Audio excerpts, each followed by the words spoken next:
Across the fence, we get a line on a swoop foot underway in Lamoille County to recycle plastic fresh from the forest. Good afternoon and thanks for joining us. I'm Judy Simpson. 15 years ago, Vermont sugar makers made about 500,000 gallons of syrup. Today, that number is above 2 million gallons and rising. This increase is due to technology, like more efficient boilers and vacuum systems to maximize the amount of sap harvested from trees. Drive along almost any back road in Vermont and you'll see sap lines crisscrossing the woods. This tubing is no different than any other tool. After time, it wears out and needs to be replaced. With more tubing going in, sugar makers have been asking what to do with the tubing that's coming out. Across the Fence's Keith Silva has our story. There's just so much of it, and when you see it all in one place together, that's when it really makes an impact. A few years ago, the Lamoille Regional Solid Waste Management District began collecting plastic tubing used in maple syrup production for a pilot recycling program. Since then, they've built up quite a collection. Ellie Ventura is the outreach manager for the Lamoille Regional Solid Waste Management District. The first year we did this program, we collected about 1.3 cubic yards, which is about the average size of a small pickup truck. In the back is 1 yard. The second year it increased to about 4 yards. This year we're anticipating to collect about 100 cubic yards of this material. That would fill about 100 pickup trucks. And recycling tubing isn't as easy as tossing it in the blue bin and leaving it by the curb. The fittings in the tubing are different types of plastic, so they can't be processed the same way. So what we're doing is taking the coils and cutting all of the plastic components out of the line, out of the plastic tubing, so that that plastic polyethylene tubing can go right through the processing equipment and be shredded and chopped into sellable pieces, essentially. To cut, chop, and separate the tubing from the taps takes time. So Ventura partnered with Vail and Stowe Mountain Resort's volunteer program, Epic Promise. Jeff Wise is the communications director at Stowe Mountain Resorts.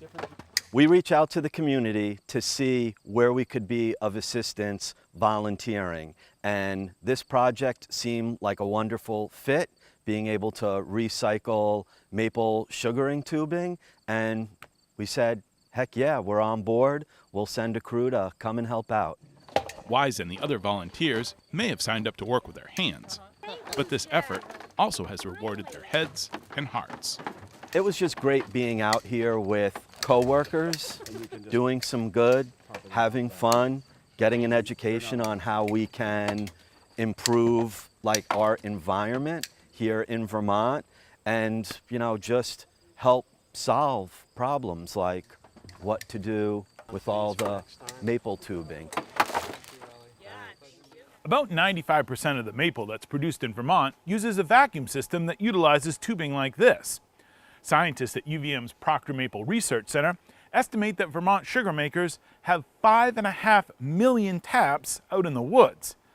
So how much tubing is that? The short answer, a lot. So if you think 5.5 million taps or so, roughly that'd be about 55 million feet of tubing in the woods.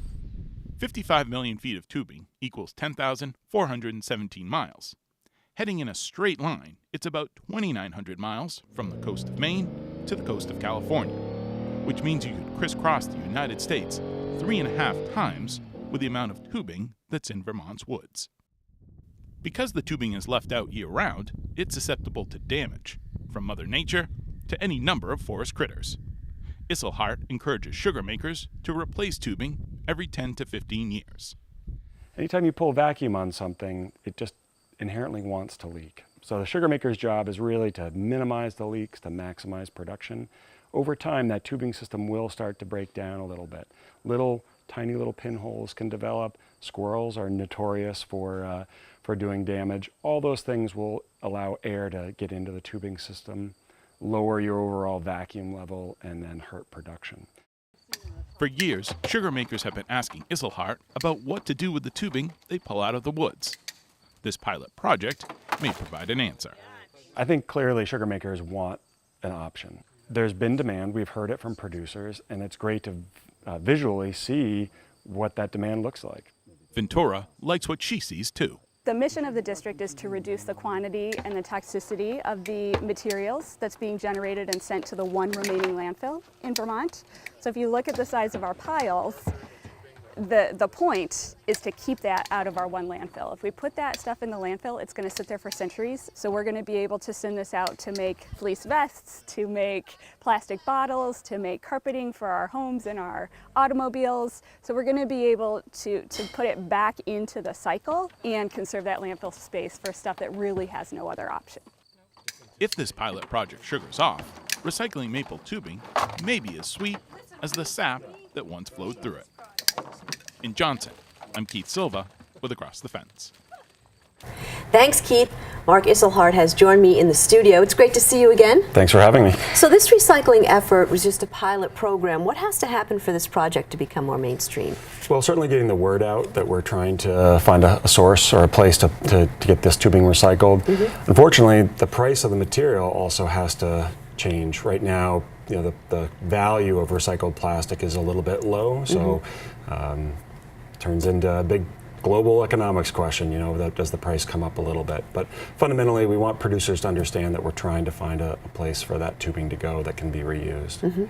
Okay, great. Now you've brought some examples of different kinds of tubing with you, and show me what's changed. Yeah, so in the old days, people who've been sugaring for a long time may be familiar with this type of tubing. It's a little bit stretchier. It's comes in lots of different colors and shapes. This is actually made of PVC. This is the type of tubing that's not able to be recycled. This would have to be in the landfill. Okay. And now the tubing that's used now is all kinds of different colors, and this is made out of polyethylene tubing. It's a little stiffer, and we even have the smaller diameter 3/16 tubing here. If producers want to know if they have the right type of tubing For recycling. It's important for them to do the float test. Okay. So have a glass of water and put a small piece of their tubing in the water, and it should float just like this. You can see all that new tubing, that polyethylene tubing floats.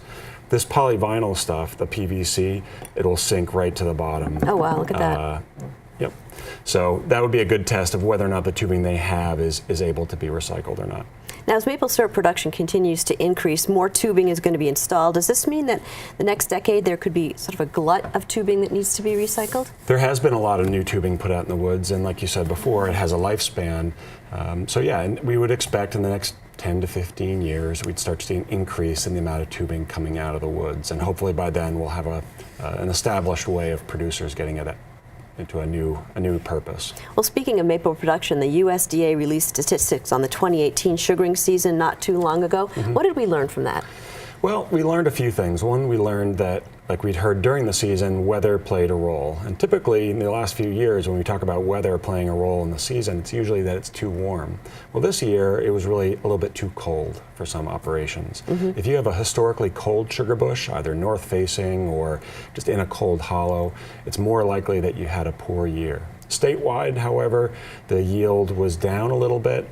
The total production was down a little bit, but we added taps between 2017 and 2018. Therefore, the decrease really wasn't that significant. You mentioned weather a moment ago. I mean, we've noticed some pretty unusual seasons. I mean, we're just coming off a really, really hot, drought-stricken summer season heading into winter. Yep. How does that affect the sugar bush, or does it? Well, there's lots of things that can impact it positively and negatively. Obviously, we're talking about a living plant, the tree. It has to endure living in the environment with all its stresses year after year. It's hard to really say with certainty what will and what won't happen. The critical thing is the weather during the season, that ideal sugaring weather. And if we have enough days of that, it should be a good season. If we don't, it could be a little bit down. So what leads up to that is not as critical as the season itself. Well, it is, but there's positives and negatives, so it's really hard to just write out a clear answer to that. So can we expect maple production in Vermont to continue to increase over the years? I think so. I think we see there's a growing demand in the world market now that we're selling syrup globally. People are getting their first taste of maple in some cases, and they like it. And so I think the demand is growing and production is growing to meet that demand. So I think you'll definitely see an increase in use, and it's a mix of established producers and producers getting in for the first time. And now in Vermont, maple sugaring usually is a family business. Yep. We know the technology has changed. What about the sugar makers themselves? Well, you certainly have a portion of the industry that is multi-generation, have been doing maple for a long time. And then you have a strong group of new producers who've never tapped a tree in their lives, but see the connection to the land, see this as a unique product, and jump in. And people are going in at a pretty large scale. There's always going to be the backyarders who get bitten by the bug, and that's no different. But you definitely get some big operations starting from scratch and producing maple syrup. What do you see for the future? Do you think it's going to continue to grow? I do. I think marketing is going to be critical, telling the story of what maple is, and I think making sure that people are aware of how it's different than other sweeteners and how it can be used not just for pancakes, but used as a replacement for other sweeteners. I think that's going to be the critical thing, so that people understand, yeah, I can just replace this other sweetener with maple and go with that. Like any agricultural business, sugaring is all about scale. Can smaller maple producers still stay viable, do you think? Yes, I think they can, and I think it has to do with, one, are we talking about a hobby? Are we talking about a business where they're actually going to try to derive some income from it? And like all businesses, are they very leveraged? Are they spending a lot of money on brand new equipment, or are they perhaps not replacing everything every year or frequently and being as efficient as possible? There's definitely an efficiency when you get very large in scale, but you don't have to be large to be able to capture some of that efficiency. You just have to write a good business plan and make sure that you're paying attention to costs. And I know that some producers are bypassing the bottling facility and just sending their syrup right to bigger producers, which is a way you can go. Right, and that would be a one business plan of selling in bulk. You're not tying up a lot of time and money in marketing and doing direct retail, but you're also not capturing that larger value per gallon. So it's really a trade-off. Nice thing about maple is that it's a value-added product, and small producers can market directly on the web and sell it directly to the consumer. Which is great. So as a UVM Extension maple specialist, what's your advice if somebody is thinking about maybe starting a sugaring operation? Well, one thing about the maple industry is it's very cooperative in how information is shared. I mean, you have to be an expert in plumbing, in forestry, in food production, all these things. And it's hard to learn that all in a very short period of time. So there's a series of Vermont maple conferences, 2 that Extension puts on. There's one that Addison County Sugar Makers puts on. You can find information on our website about that.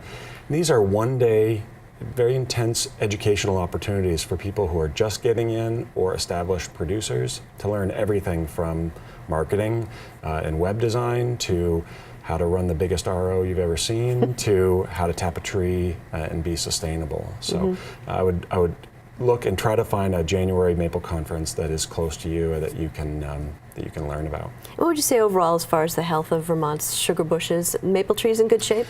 Well, not without some stress. The drought is never good, never good for a tree, and we're definitely experiencing some drought conditions in Vermont. So I think some of the sugar maples especially are feeling a little bit stressed right now. Hopefully we'll get a little bit more rain, but there's all sorts of things that trees have to endure, insect outbreaks and that sort of thing. I think the critical thing is for people who are in charge of managing some woods to be conscious about how they thin, how much they thin, and try to preserve the health of the trees. Once again, education. Trying to, yep. Now we've got about 30 seconds left. I know you mentioned you went to the Big E this year, and in the Vermont House, packed as usual. Amazing. It's a sea of people, and they are all, their faces really brighten up when they see the maple booth. It's great to be able to tell the story, even if it's just for a few seconds as they're walking by, but to show them what it is, give them the taste of pure maple syrup, and maybe they go around for another loop and come back. There is a magic about it. There is. Thank you so much for joining us today. That's our program for today. I'm Judy Simpson. I'll see you again next time on Across the Fence.